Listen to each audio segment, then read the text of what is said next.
Merci. Je rappelle en préambule qu'il y a 1 heure, nous avons pris une fois de plus et unanimement l'engagement solennel de contenir l'étalement urbain. Cela ne doit pas rester un discours d'intention.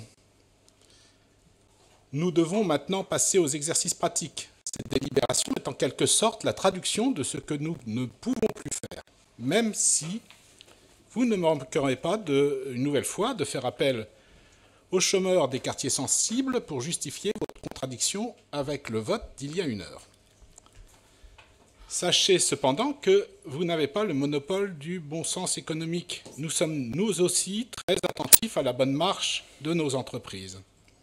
Mais à la différence de vous, apparemment, nous faisons confiance à nos industriels, nos commerçants, nos sociétés, qui savent agir avec mesure et imagination lorsqu'elles veulent s'agrandir tout en s'inscrivant dans une démarche de transition écologique. Une simple modernité dans la compréhension des enjeux. Alors, que s'est-il passé lors de la concertation de notre collectivité avec Megit ? Je ne peux pas croire qu'il y a eu un ultimatum du genre « Donnez-moi ces 10 hectares précisément, sinon on fiche le camp ». Alors, avons-nous cédé à la facilité en nous se disant qu'après tout, il fallait trouver le moyen de solder ces 15 hectares qui sont inscrits dans notre réserve foncière? Il y avait pourtant d'autres solutions, par exemple zone du buisson, où 5 hectares peuvent être composés, ou dans l'immense zone océane, ou bien même, et c'est une nouveauté, sur les 15 plus 15 hectares de Thomson. Et ne me dites pas, concernant cette dernière hypothèse, qu'il y a un problème de temporalité. Cela serait de la langue de bois, et en matière d'urgence climatique, cela conduirait directement à de l'immobilisme. Dans la communication institutionnelle affichée par Megit pour relever les défis de la transition écologique, avez-vous surtout envisagé avec eux des solutions transitoires pour leur permettre de réaménager leur site actuel, et cela sans rupture de production?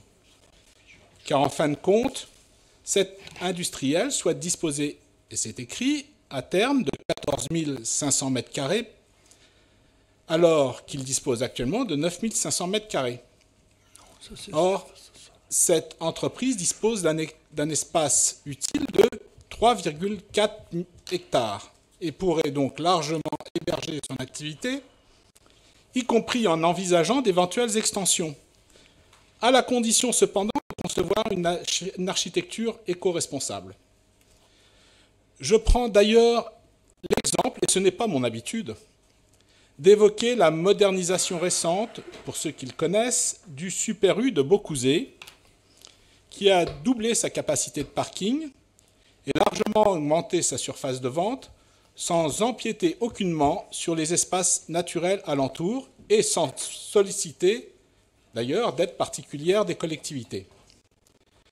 Nous savons que reconstruire sur l'existant, cette ville circulaire, coûte cher. Aussi cher que de construire un nouveau bâtiment en rase campagne. Le Super U que je viens de nommer a d'ailleurs annoncé avoir autant dépensé pour se moderniser que s'il avait construit un nouveau bâtiment. Nous connaissons les conséquences des engagements que nous prenons, et dans ce cas précis, il me semble qu'il y avait une autre façon de procéder. Cependant, nous avons encore le temps de réagir.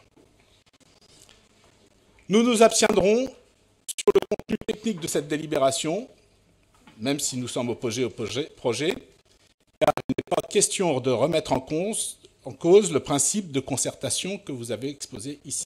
Merci beaucoup. Merci, M. Le Floch.